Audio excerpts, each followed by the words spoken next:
palavra sobre caráter. Nosso livro hoje continua sendo Gênesis. No capítulo, nós vamos ler o capítulo 25 e o verso 28. Então, todos também.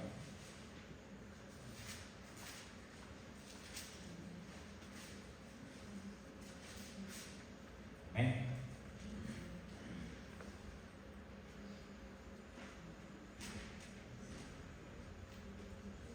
Cinco, 28.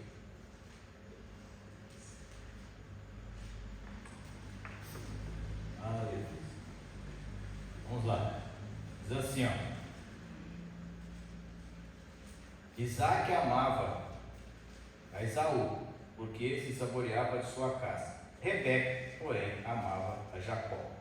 Tinha Jacó feito um guisado quando, esmorecido, veio do campo Esaú.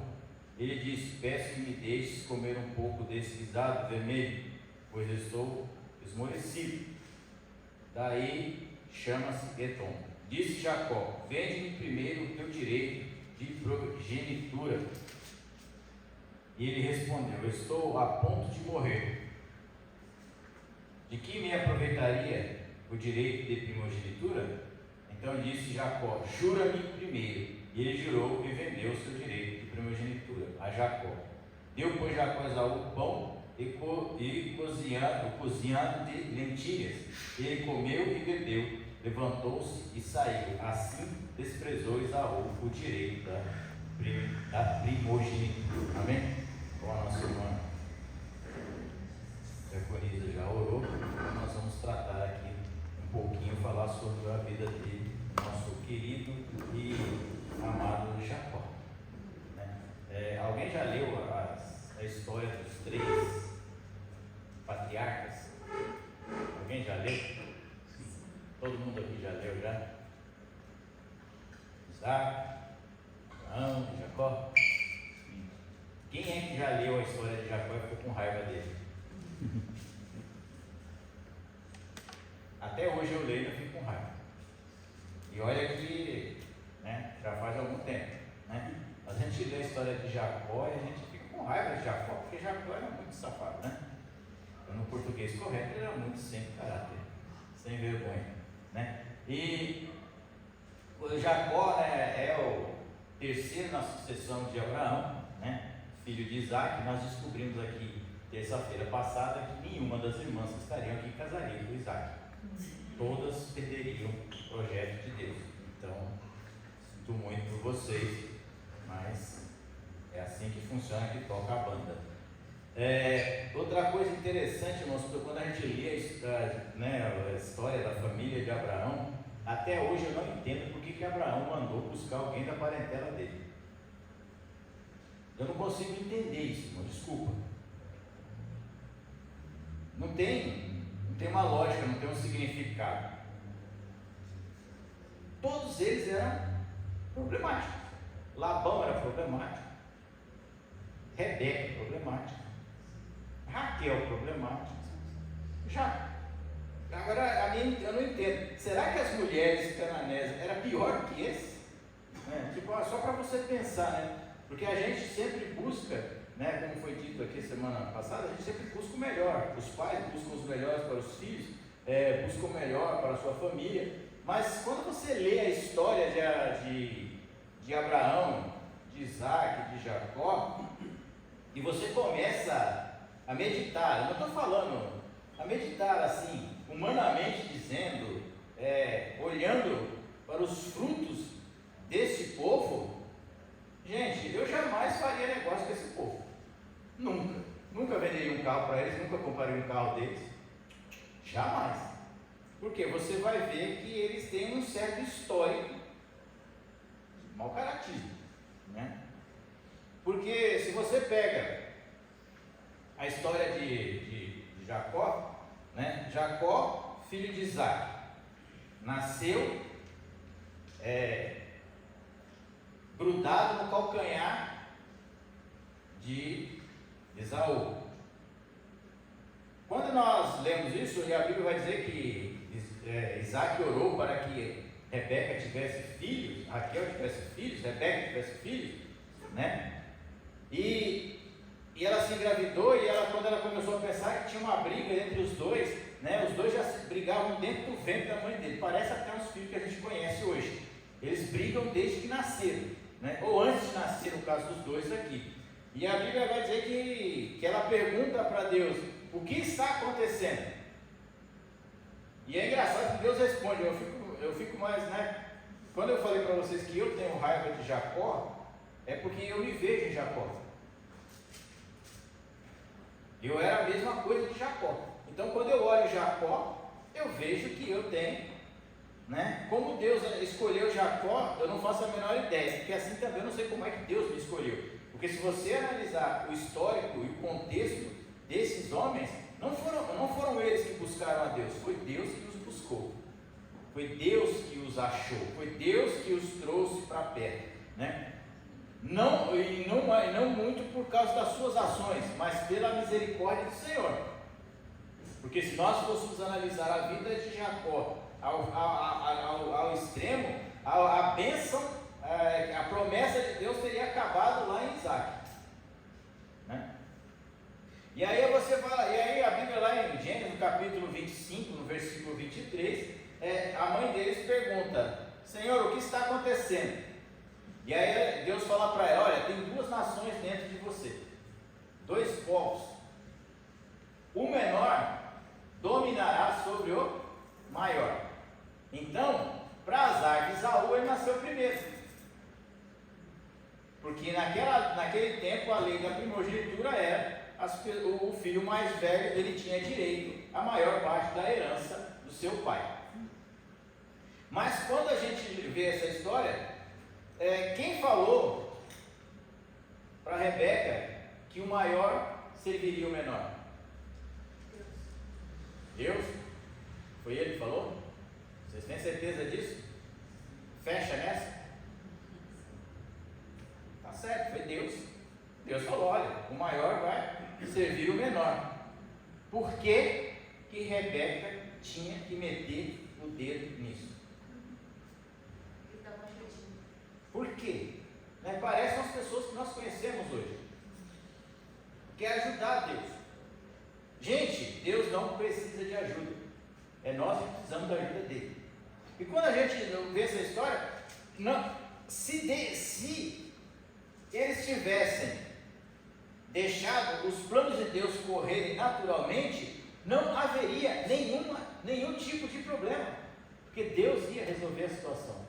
Mas alguém muito iluminado por Deus, cheio do poder de Deus, cheio do manto, canela de fogo, falou: peraí, Deus falou, mas eu vou dar uma força. Vamos mexer aqui o pauzinho aqui. É igual o crente, quando a gente está com alguma situação, o crente fala: Deus vai resolver. Aí se a gente chega em casa e fala: ele vai, mas eu posso ajudar, né? Como é que eu faço para ajudar? Só fica quieto e ora, espera Deus, né? É a melhor forma que ele tem. E aí a Bíblia vai dizer que os dois nasceram. Esaú era um homem que gostava da vida no campo, né? Era um caçador, gostava do pastorio. Já Jacó, ele era malandro desde pequenininho, vivia na barra da saia da mãe. Para aquele tempo, né? Não mudou muito dos tempos de hoje, mas naquele tempo, o homem, ele jamais ficaria dentro de uma tenda, junto com a sua mãe. Ele tinha, como era uma família patriarcal, ele tinha o dever de ser um provedor, um caçador, uma pessoa que sustentava o seu lar. Então, Jacó já começou errado, porque ele vivia debaixo da proteção da sua mãe. Então ele era o filho da vovó, estava sempre ali, guardado, protegido. A mãe protegia ele. Quanto a Esaú, Isaac protegia Esaú, gostava de Esaú. Por quê? Porque Isaac entendia que o homem, ele tinha que ter algumas atitudes para cuidar da sua casa, e Esaú tinha essas características, vamos dizer assim, no entender de Isaac. Só que quando a gente para pensar assim, né, na vida desses dois homens, a Bíblia vai dizer que eles nascem agarrados, né? E Jacó recebe o nome de Jacó porque em algumas traduções é usurpador, na outra enganador, mas não importa, é tudo ruim do mesmo jeito. E aí ele nasce e ele vai crescer, cuidando do campo, sendo refletido pelo seu cuidado do seu pai, e o outro cuidado da mamãe, né? Nós temos que tomar muito cuidado, né? Principalmente aqueles que são casados e têm filhos. Não podemos ter preferência por filhos. Às vezes tem, né? Tem aquele que não dá dor de cabeça, né? Meu sogro falava, não, né? Mas o pai não sei o que, né? E ele falava, não, você não precisa de ajuda, quem precisa de ajuda é aquele problemático. Era o problemático. Você está bem, você não precisa se preocupar com você sabe andar bem, você anda sozinho, né? Quem precisa de ajuda é o outro. E nós pensamos assim, nós vemos assim, né? A maioria das vezes, né? A gente encontra aqueles que são mais protegidos, aqueles que têm mais a sua vida mais cuidada, geralmente são os que dão mais problema. Geralmente, tá? Aquele que foi protegidinho, guardadinho, não, esse aqui é o bibelô da mamãe, do papai, não mexe, não toca. E isso é tão ruim que na próxima geração de Jacó, o que vai acontecer? Alguém lembra? José era preferido de quem? Jacó. E o que isso acarretou na vida de José? Sofrimento. Só borracha. José só foi ficar feliz, irmãos, quando ele subiu no trono. No resto é só pancada. Por quê? Por causa de escolhas da sua família, do seu pai, né? Ah, não, mas ele era o filho da velhice, era o filho de Raquel. E alguém está preocupado com isso? Você tem 11 lá para cuidar, mas você vai cuidar de um agora? E os outros 11, que não serve para nada? Então, bem, mas nós não entramos nesse assunto aqui. E aí a Bíblia vai dizer que eles começam, ficam grandes, e aí, umas características de Jacó, que Jacó era, né, já tinha uma coisa meia do caráter duvidoso, né? Porque a sua mãe tinha um caráter duvidoso, né? Então, assim, existe uma lei aí, uma regra que diz, né, que o filho, ele puxa ali o seu lar, o seu pai, a sua mãe, né? Ele vai seguir a sua vida, ter a sua vida da família como um reflexo do pai, da mãe, né? Mas nesse caso aqui você vai ver que nenhum dele puxou, né? Não sei o que aconteceu aqui, porque Jacó era trapaceiro, Esaú era profano,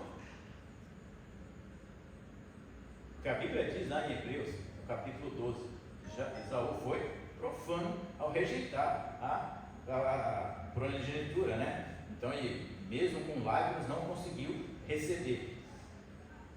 Às vezes a gente acha que porque a pessoa é filho de tal pessoa, ela nunca vai ser mau caráter.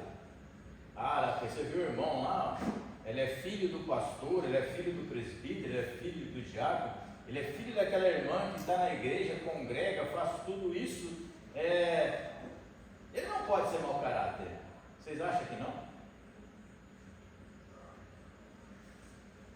Porque quando a gente fala de Abraão e de Isaac, eles erraram, contaram uma mentira lá, contaram, mas essa mentira prejudicou quem, irmãos? Nem eles, porque Deus interviu e falou, não mexe na mulher de Abraão, não mexe na mulher de Isaac. Foi uma mentira? Foi alguma coisa, mas foi, vamos imaginar assim, um erro em menor escala. Porque quando a gente começa a prejudicar, a falta de caráter é quando nós começamos a prejudicar o nosso próximo, é como o Diácono Alexandre leu aqui, é quando nós começamos as nossas atitudes, ela começa a atingir a vida daqueles que estão à nossa volta. Isso é o caráter duvidoso, é o caráter da pessoa que não tem caráter. Então, se eu falasse para vocês aqui, quais são o caráter, o mau caratismo de Jacó, o primeiro dele já está no nome: mentiroso e enganador. A gente acha que a mentira é algo assim que a gente não pratica, né? E às vezes a gente nos pega mentindo. Eu vou contar um segredo para vocês. Quem é que já mentiu para você mesmo? Você está bem? Não, você está bem, cara. Você está maravilhoso. Olha no espelho, você está lindo. Mas você está mentindo para você mesmo. Você fala, não, só estou bagaço. Parece que eu trabalhei numa fábrica de suco, só estou bagaço. Deus amado, Jesus. Mas aí você se reveste de uma força que você não sabe de onde você tem, e você fala, eu estou bem. Você está o quê? Mentindo para você mesmo, né? Quando a gente chega diante de Deus, eu estou falando algumas mentiras vistas que nós fazemos, tá? Quando eu chego diante de Deus e eu vou orar a Deus, Senhor meu Deus, Tu és maravilhoso, lindo, digno, santo, poderoso, santo, maravilhoso. Senhor, não tem palavras para descrever a Tua beleza e a Tua santidade. O Senhor é maravilhoso, mas, né? E a minha vida está muito ótima com o Senhor. Obrigado, Deus. Eu estou com o armário vazio, estou com doente, a minha mulher está querendo ir embora, meus filhos não me obedecem, mas muito obrigado, Senhor. Estou bem. Está tudo ótimo, Senhor. E aí a gente para pensar nessas orações e fala assim, você está querendo enganar quem? A Bíblia diz em Isaías o seguinte, traz as tuas questões perante mim, discuta comigo e nós vamos ver aonde nós chegamos. Mas quem é que tem coragem de chegar com as suas disputas diante de Deus? Uma vez eu estava orando para Deus, eu falei, Deus, eu estou chateado mesmo, não quero nem saber, estou chateado, está acontecendo isso, e a palavra diz isso, eu sei que a falha é minha, mas eu também sei que a palavra funciona. Porque se você se esconder diante de Deus, né, ela vai dizer, clama a mim e eu te responderei, clama a mim, fala comigo. E as nossas orações, muitas vezes, elas são orações que não refletem aquilo que nós vivemos. Como o salmista diz, enquanto eu calei, os meus ossos apodreceram. Enquanto eu fiquei quieto, a minha vida emperrou. Então eu tenho que falar a verdade com Deus. Se você está chateado, fale a verdade com Deus. Senhor, eu sei que o Senhor é santo, é poderoso e é digno de toda aceitação, mas eu estou chateado. Eu tenho direito de estar chateado. Eu sou humano. Lembra que o Senhor falou lá na tua palavra, pó e cinza? Eu sou pó e cinza, eu estou chateado. Porque às vezes nós passamos uma imagem, uma aparência que nunca acontece nada de ruim nas nossas vidas.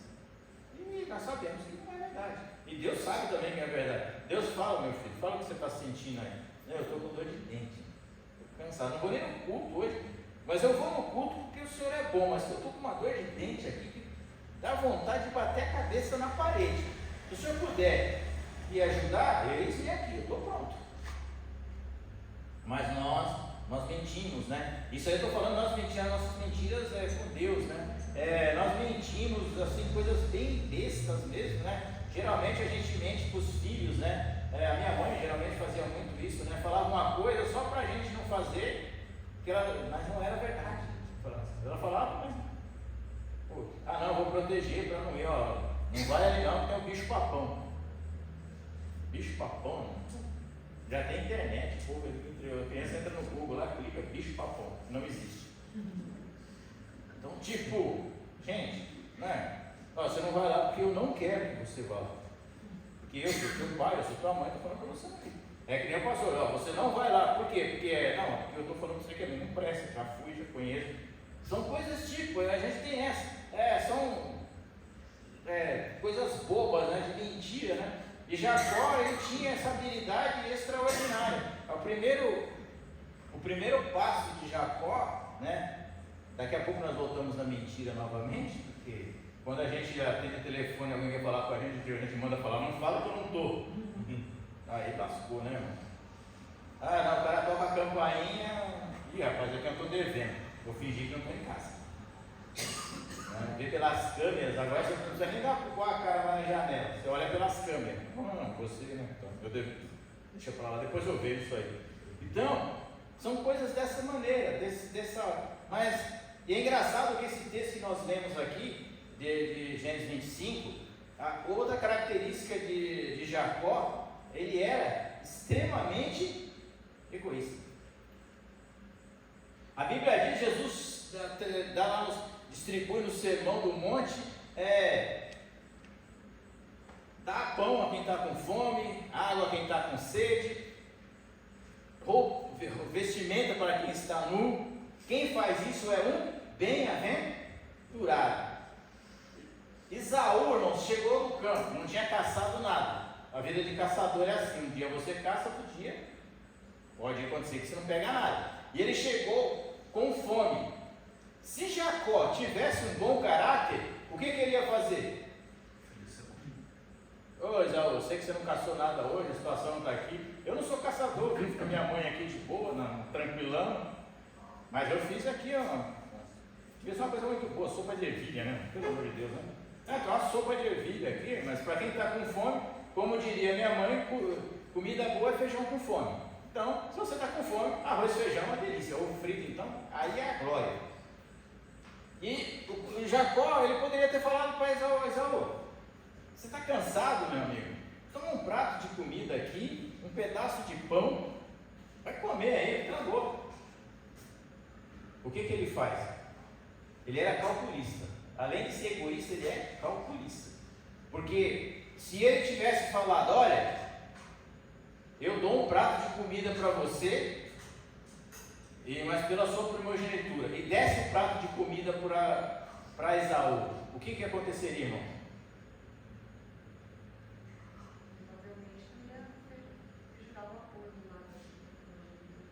Nada. Não acontecia nada.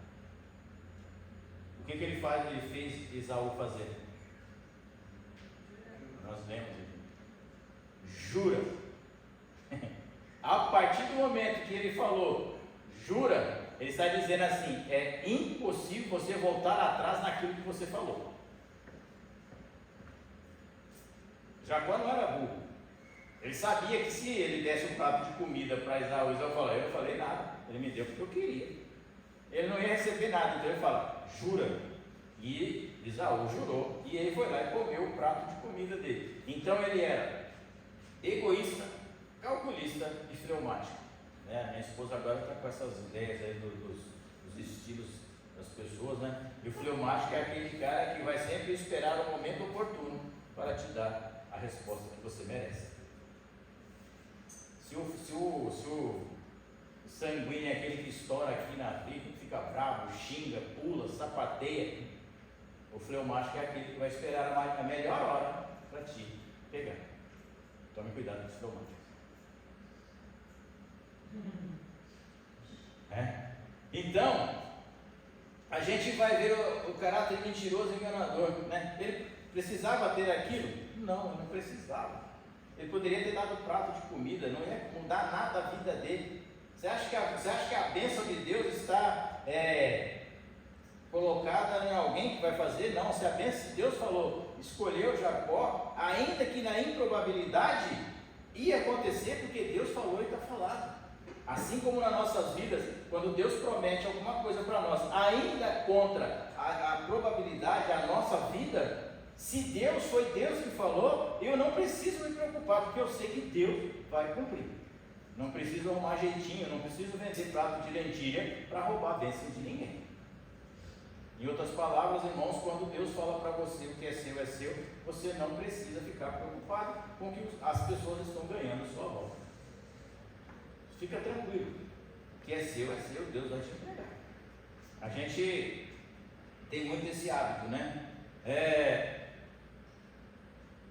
Ele era mentiroso, falta de caráter, calculista.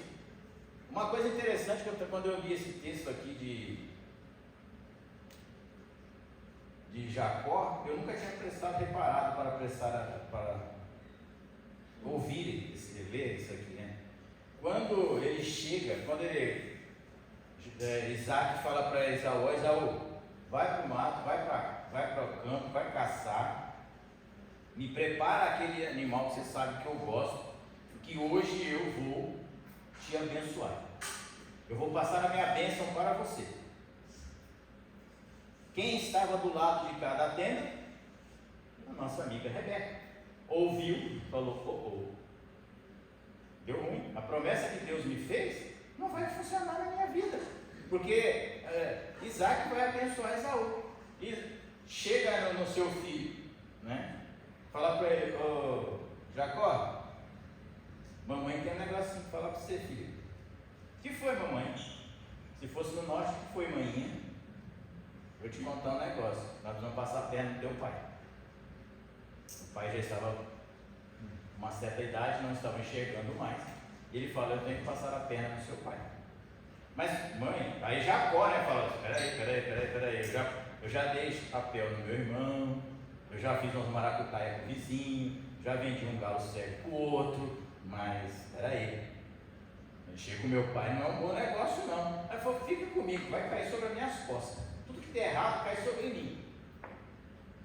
Ela falou, vai lá, mata um cabrito lá do rebanho, lá do pasto, prepara e traz para o seu pai, porque ele vai abençoar Esaú hoje, se ele chegar. O que é que Esaú? Aí Jacó fala para a mãe, espera aí, coloca na sua cabeça. Quando meu pai for passar a mão em mim, ele vai descobrir que eu não tenho pelo. Eu sou uma pessoa lisa. Você pode ler na Bíblia que está escrito isso. Aí Rebeca pensa e fala assim, mas eu tenho um jeito para sair. Ele está cego mesmo. Pega lá um tecido de pele, põe aí no lugar, ele vai passar a mão e vai sentir que tem pelo. E aí ele pega, faz isso, faz o guisado, chega lá diante de Isaac. E aí Isaac fica até surpreso, né? Porque Isaac devia entender, né? Que quem vai para o mato caçar não chega lá e abate o animal. Tem que ter um tempo. Fala, nossa, você chegou tão rápido, Esaú. Aí a primeira mentira de Jacó, Deus me deu. Primeiro, não, Deus me deu. Não, pai, Deus foi generoso para comigo. Eu fui ali no cercadinho, tinha uma vacilando, ó, já catei. Aí Isaac pergunta para ele, és tu mesmo, Esaú? Aí Jacó, sou eu mesmo, pai, fica tranquilo. Ele mente 3 vezes para Isaac.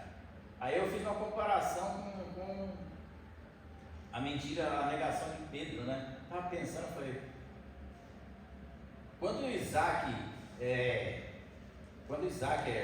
ouviu a voz e tal, abençoou a vida de Jacó de maneira errônea, eu paro para pensar o seguinte, quando Jesus fala, Pedro, tu és pedra e sobre essa pedra edificarei a minha igreja.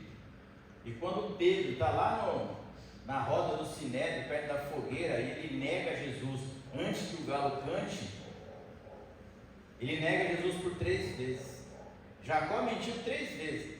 Agora a diferença entre a mentira de Jacó e a negativa de Pedro é que os olhos de Jesus não estavam, né, de frente a frente com Jacó. Porque quando ele olha, Pedro nega Jesus 3 vezes, a pergunta que a gente para pensar é o seguinte, irmãos, como é que Jesus sabia que Pedro tinha negado? Uma muvuca danada, um alvoroço na cidade. Quando exatamente antes do galo cantar, Jesus olha para Pedro e fala, Pedro o quê? Chora amargamente e vai embora, né? Jacó aqui ele não teve essa oportunidade, porque ele mentiu, o seu pai abençoou, e ele vai e pega a bênção de Esaú. Quando passada uma meia hora, quem chega? Esaú. E aí, pai, tudo tranquilo? Hoje a caçada foi boa, hein? Peguei aquele cervo lá e tal. Aí Isaac falou, espera aí, se você está chegando agora, seu irmão te passou a perna. Aí ele fala, o quê? Eu abençoei alguém aqui faz 5 minutos, mas eu não tenho nenhuma bênção que sobrou aí para mim, não tem grande coisa não, viu? Ficou feio agora para o seu lado, Esaú. E aí, você vê que é uma coisa interessante, que a bênção impetrada, ela não volta. Não volta. A partir do momento que ele foi abençoado de forma errada, ou de forma trapaceira, a bênção que Isaac tinha dado, ela não retornou para Esaú. Assim também é Deus na nossa vida. Apesar de nós errarmos muitas vezes, apesar de nós muitas vezes manter a nossa vida fora do padrão bíblico, e às vezes você encontra pessoas que não tem nenhum compromisso com Deus, não tem nada, mas Deus fez uma promessa para ela, e quando ela está, as promessas se cumprem. É porque quando a pessoa é abençoada por Deus, o erro que nós cometemos não invalida a bênção de Deus. Ela pode invalidar o tempo de Deus, mas a bênção não, né? E aí a Bíblia vai dizer que ele foi, Isaac fala assim: eu não tenho o que fazer, já abençoei, agora está abençoado, e para você sobrou uma coisinha aí na montanha aí, se vira. E aí Esaú fala assim: espera aí, tranquilão, assim que o meu pai morrer e passar o luto, adivinha quem vai morrer junto? Jacó. Você é enganador? Então quero ver se você vai me enganar dessa vez. Mais uma vez, quem está por perto? A nossa querida Rebeca. Ouve a conversa, chega no ouvido de Isaac e diz: Isaac, meu amor, você não acha melhor mandar Jacó procurar uma namorada lá na terra do seu pai? Mas ela não falou que o irmão dele queria matar ele. Você não acha melhor mandar ele buscar uma esposa lá em Parã? Você sabe quantos quilômetros ficava Parã, da onde Jacó estava? Segundo os estudos, mais ou menos 640 quilômetros. Sabe, não é por nada não, Jacó. Não tem nada pessoal, tá? É só para uma namorada. Aqui está meio escasso de mulher, né? O negócio não está bom. Isaac falou: puxa, não é que é uma boa notícia? E aí, se você abrir a sua Bíblia lá em Gênesis 28, do 1 ao 4, vamos abrir. Gênesis 28, do 1 ao 4, diz assim: Isaac chamou a Jacó, dando-lhe a sua bênção, lhe ordenou, dizendo: não tomarás esposa dentre as filhas de Canaã. Levanta-te, vai para Padã-Arã, casa de Betuel, pai de tua mãe, e toma de lá esposa, uma das filhas de Labão, irmão de tua mãe.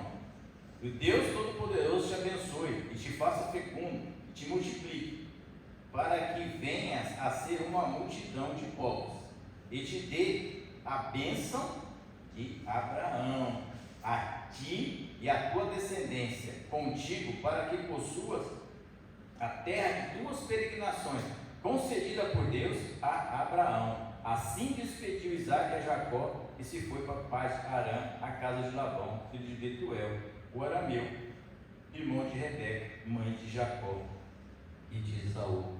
Olha a promessa que Isaac deu para Jacó: que as bênçãos de Abraão estejam sobre você e sobre a sua geração. Então, automaticamente, Isaac reconheceu que Deus tinha um propósito, um projeto na vida de Jacó.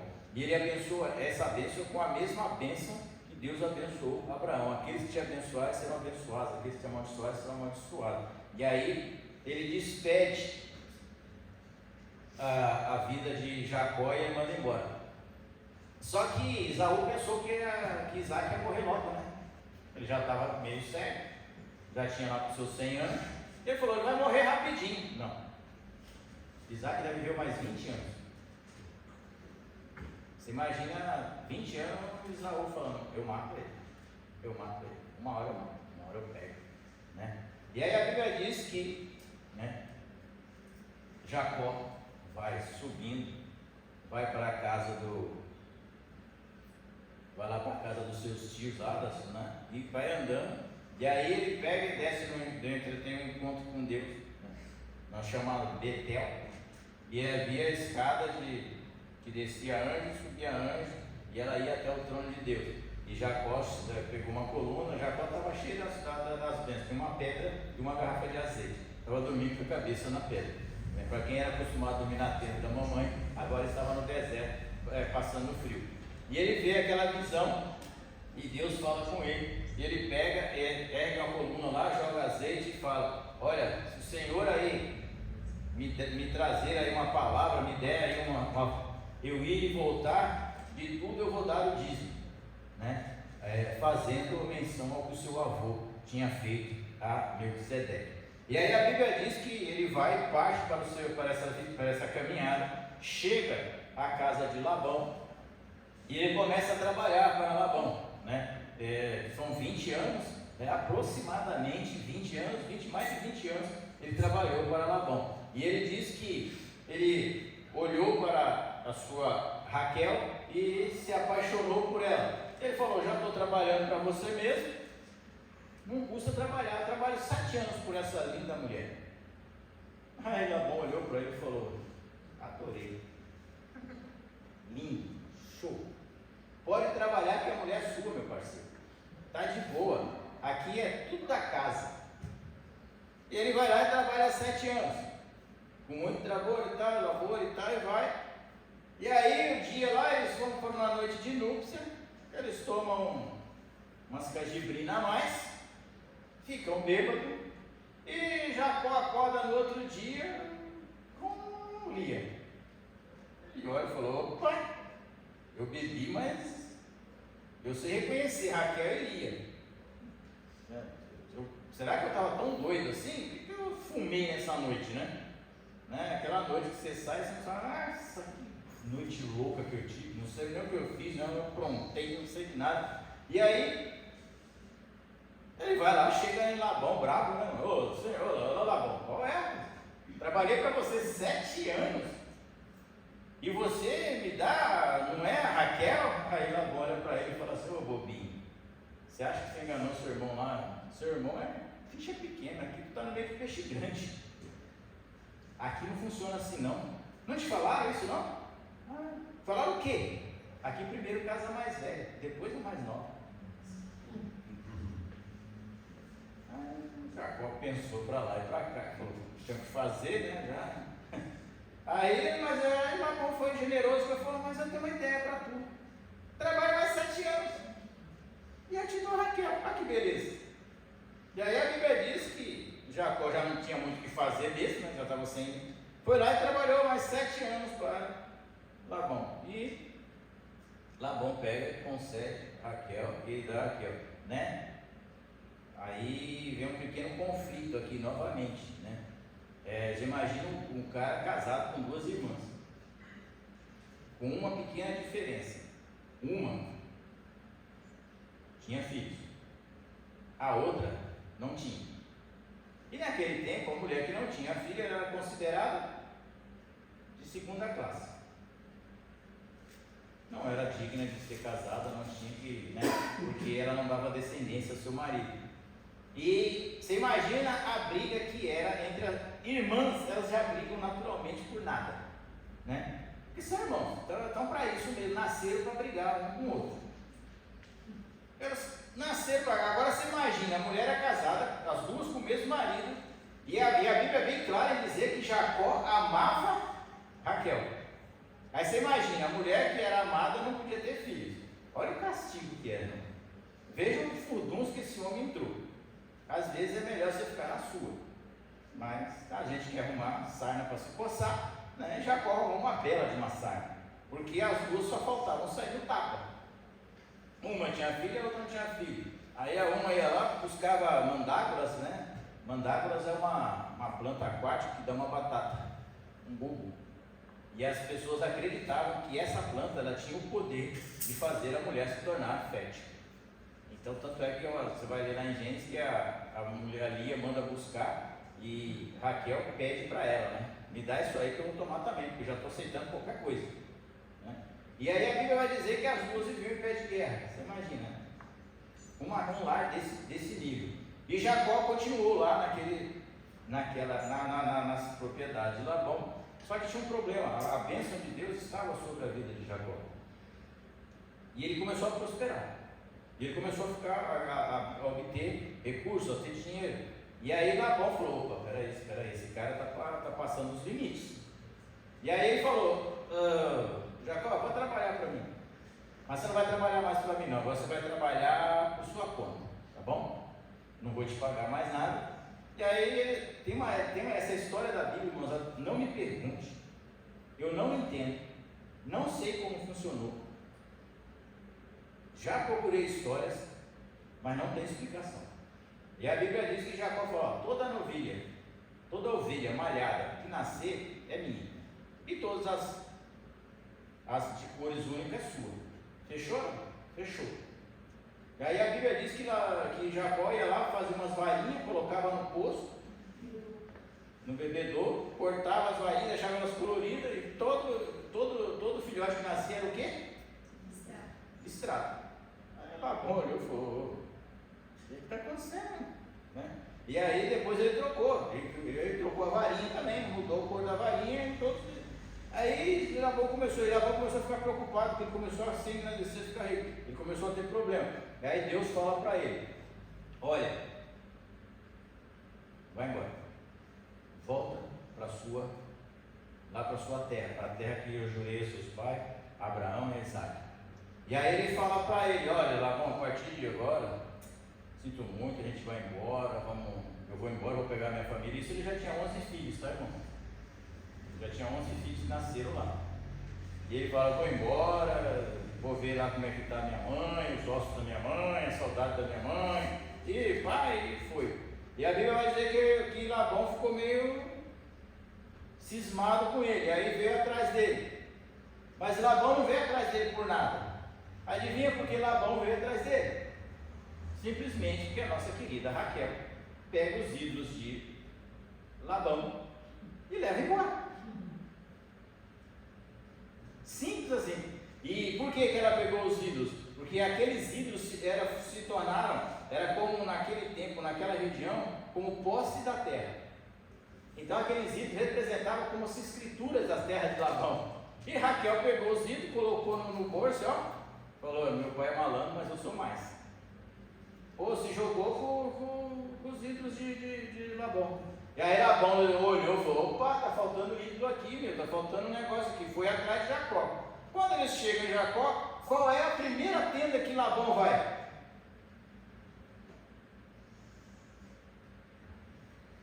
A de Raquel. Por que será? Porque o pai conhece o filho que tem. Assim, não.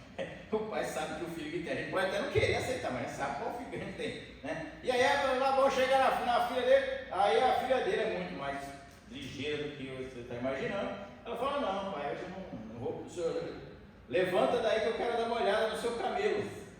Ela fala, pai, é o seguinte, estou naqueles dias, tá? Como ela estaria menstruada, né? Aí Labão falou, aí não dá, né? Não dá para encostar. Não dá para chegar perto dela. Aí ela pega e leva os ídolos e ela vai embora. Então é por isso que eu falo para você, como é que Isaac mandou para lá para trazer você imagina, é o nível desse povo. Ou família, né? Família abençoada, né? Isso prova que Deus não escolhe família perfeita, Ele aperfeiçoa as famílias, né? No caráter, né? Porque é o caráter, esse caráter assim, distorcido, fora do padrão, já era uma coisa meio que normal lá naqueles lados, lá daquelas pessoas, né? E aí ele pega e vai embora, e aí a Bíblia vai dizer que ele volta. A vida de Jacó, ela só muda quando ele tem um encontro com Deus, assim como eu e você. A nossa vida só mudou quando nós encontramos Deus, senão ela não muda. Não adianta, irmãos, não adianta a nossa mãe fazer, o nosso pai fazer, nossos irmãos fazer, os pastores fizerem. A nossa vida só muda quando nós temos um encontro real com Deus. No Vale de Jaboque, aí a Bíblia vai dizer que Jacó estava voltando com a sua família, e aí a mensagem que chega ao irmão dele, o irmão Isaú vem encontrar ele com 400 homens.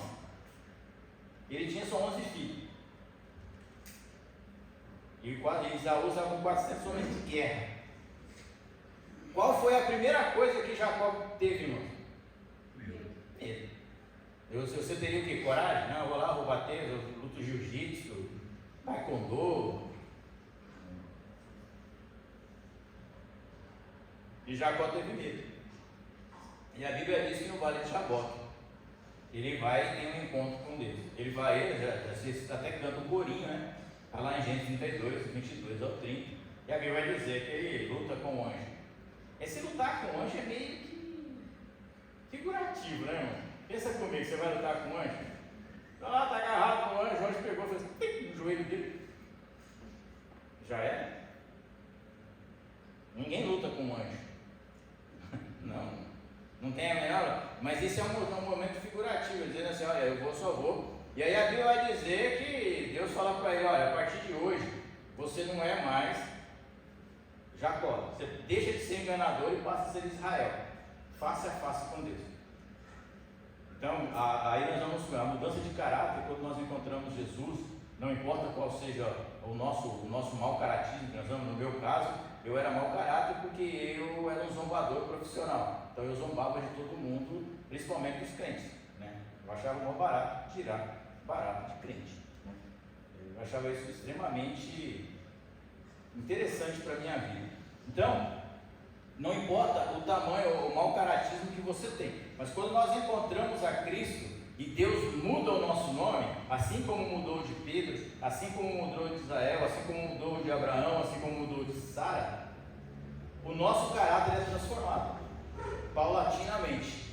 Porque quando ele fala assim: olha, você agora é Israel, face a face com Deus.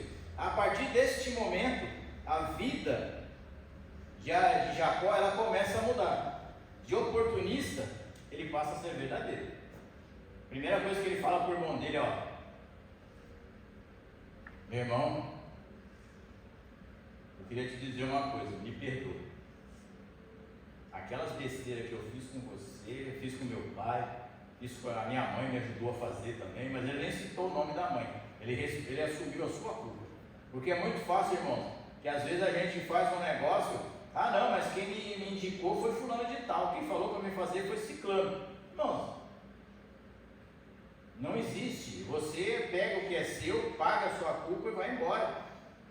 E ele fala para Esaú: a primeira coisa que aconteceu comigo foi, me perdoa, eu errei, pisei na bola com você, pisei na bola com meu pai, fui um tremendo de um picareta, né?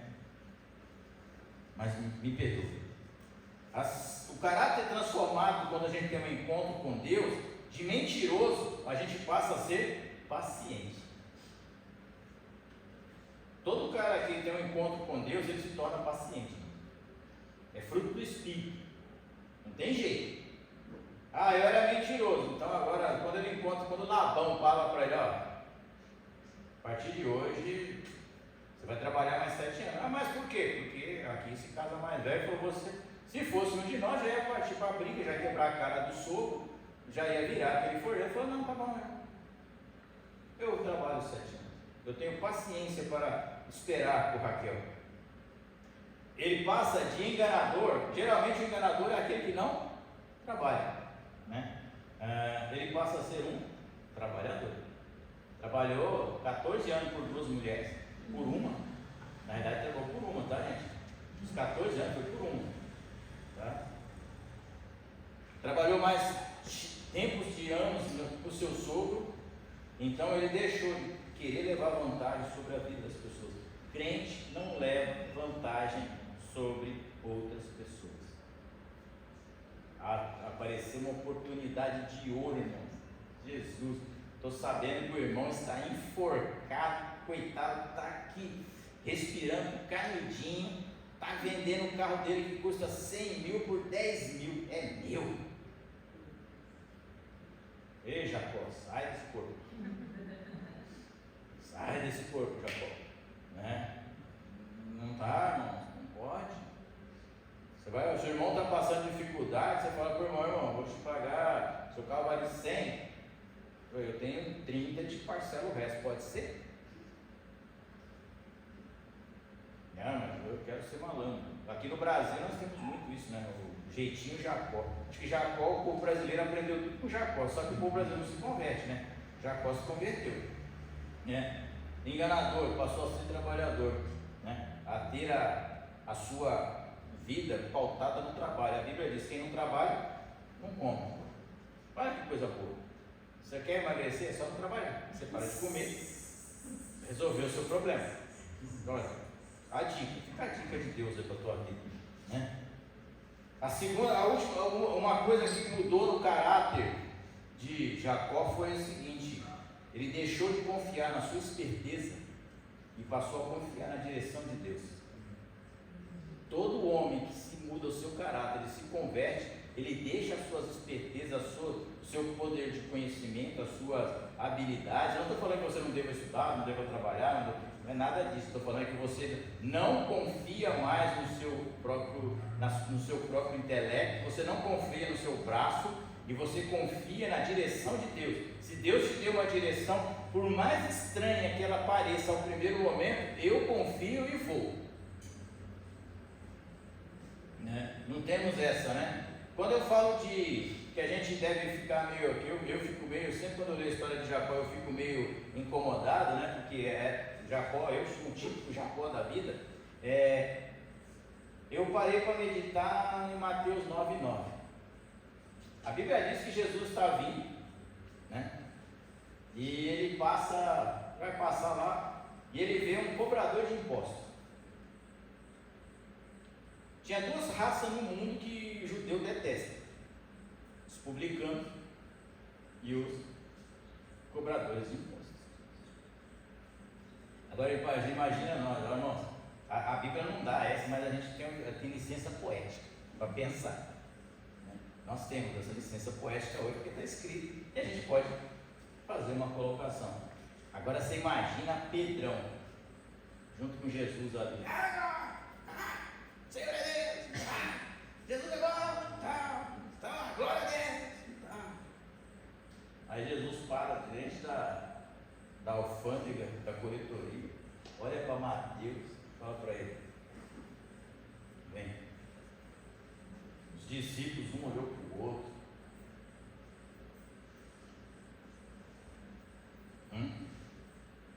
Cobrador de imposto.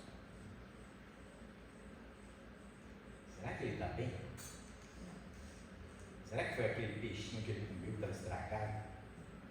Como é que ele vai chamar um pregador, cobrador de imposto para ser apóstolo?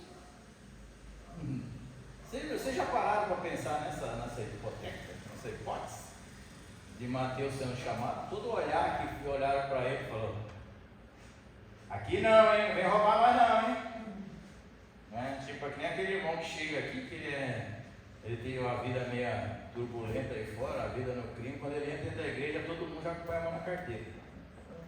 Nada pessoal. Olha para trás, como é que é e tal, né? E não deu, e tem que ser atento. Hoje em dia nós temos que ser atentos mesmo, estar sempre atentos para não sermos roubados, não é nada disso. Mas você imaginou, eu estava lendo essa história, quando eu li a história de Jacó, que Deus escolheu Jacó e não Esaú. Eu olhei e falei: você imaginou a cara de Pedrão quando Jesus falou: Mateus, vem que você vai ser apóstolo. Ele falou: não, Senhor. Eu falei: não, né? Pescador até que vai, uma classe ralé, né? Mas cobrador de imposto, ladrão. Aí não dá, né, Senhor? Pô, aí vai manchar o nosso apostolado. Tem que ser apóstolo, tem que ter faculdade, tem que ter mestrado, tem que morar na casa na praia, jatinho particular. Esse aí é cobrador de imposto, ele tem tudo isso, mas é ladrão, né? Ou então, quando Jesus fala para aqueles fariseus lá que encontra Zaqueu. E aí, Zaqueu? Zaqueu não podia ver Jesus, né? Por causa do seu tamanho. É compreensível, né, Rudinho? Né? Imagina, a multidão é compreensível. E aí a Bíblia diz que Zaqueu falou: preciso dar um jeito aqui. Subiu na figueira. Automaticamente, como Jacó, não foi Zaqueu que viu Jesus, foi Jesus que viu Zaqueu. Zaqueu olhou para si e falou: o que você está fazendo aí, rapaz? Ele falou: desce, Zaqueu, hoje convém bater uma boia na tua casa. Hoje é dia de almoçar, jantar na tua casa. Zaqueu pulou lá de cima e falou: ô glória, é hoje. E aí os caras olhou um para a cara do outro e falou: se eles soubessem quem é esse aí, safado, cobra imposto demais aqui, pega 10% todo dia para ele, pega a mercadoria nossa. Ah, se eles soubessem quem é esse. Aí Jesus olha para eles e fala assim: não, eu não vim para os sãos, eu vim para os doentes. E esse aqui é filho de Abraão. Aí as pessoas ficaram olhando, Zaqueu desceu, né? Você vê que a mudança de caráter foi tão interessante na vida de Zaqueu, assim como na vida de Jacó. Quando Zaqueu desceu, ele não fez nada mais que a sua obrigação, ele não fez nada mais que está escrito na Bíblia. Ele falou: se eu defraudei alguém, eu devolvo 4 vezes mais. Ele estava fazendo alguma coisa demais? Não, a Bíblia diz isso. Se você roubar alguém, você devolve 4 vezes. E eu vou dar metade da minha grana. Ele devia ter um pouco, né? Eu vou dar metade dos meus bens para os pobres. Aí Jesus falou: viu? Agora não é mais cobrador de impostos, agora ele é doador de impostos. Viu como mudou a vida dele? O caráter, né? Ele não é mais um enganador, não é mais um cara que distorce o que é correto. Agora ele passa a ter um caráter de Deus, um caráter formado. Então, não importa se nós já nascemos do ventre da nossa mãe, como diz a Bíblia, com o caráter distorcido. Quando nós encontramos a Cristo, quando nós encontramos o Senhor, automaticamente há mudança de vida. Porque se não houver mudança, não houve encontro com o Senhor. Então, todas as vezes que você ver alguém que passou por tantas coisas, né? Aqui como temos vários exemplos de testemunhos de pessoas que tiveram suas vidas transformadas, e tem frutos, né? O caráter da pessoa, por isso que a Carol ministrou aqui, não tem nada a ver com valentia, com choro, não. Tem a ver com mudança. Então a gente vai sendo moldado segundo o coração de Deus. Às vezes dói, quer dizer, sempre dói. Mas se nós encontrarmos a Deus e nós vermos Deus face a face, ou se Jesus olhar para nós da figueira e falar: pode descer que hoje eu vou na tua casa, nós temos mudança de vida. Então automaticamente aquilo que era ruim na nossa vida começa a melhorar. As nossas atitudes perante aqueles a quem nós vivemos, ela passa a ser reconhecida como aquele que é transformado por Deus, que é transformado pelo poder da palavra, que é transformado pelo Espírito Santo de Deus. Então o nosso caráter, assim como o de Jacó, ele é moldado a cada dia. E às vezes nós precisamos sofrer um pouco porque nós plantamos muita coisa ruim. E a Bíblia diz lá em Gálatas: de Deus não se zomba. O que plantar, certamente você vai colher. Então, se você plantou muita coisa ruim, a sua colheita é longa, mas Deus vai mudando. Agora, se você plantou pouco, Deus vai cuidando e você vai sofrer menos. Então, quanto menos nós plantarmos coisa ruim, menor será a nossa colheita. E o caráter vai sendo transformado conforme nós vamos nos achegando a Deus e conhecendo Deus e ficando próximo de Deus. Caso contrário, irmãos, nós só apenas Jacós transvestidos de crente. Serve para nada. A nossa mudança de caráter é que muda. A nossa mudança de comportamento é o que nos diz: nós somos cristãos, se nós somos cristãos que estamos lutando para ir para o céu. Caso contrário, só apenas pessoas que frequentam um lugar religioso. É gostoso? É. Adoro ouvir música, principalmente quando está afinado. Uma beleza. Gosto de ouvir palavra? Adoro ouvir palavra. Gosto de ouvir, não gosto. Mas se não houver mudança de vida, se não houver mudança de atitude, nós somos apenas espectadores. Então, que a mudança de vida comece por nós e não espere que comece pelo outro. Ela tem que começar por nós. Começa por mim, começa por você, começa por toda a igreja. Quando toda a igreja tiver essa expectativa e essa vontade, certamente a igreja será um lugar onde Deus vai manifestar face a face com o seu povo, porque essa é a vontade dele. Amém?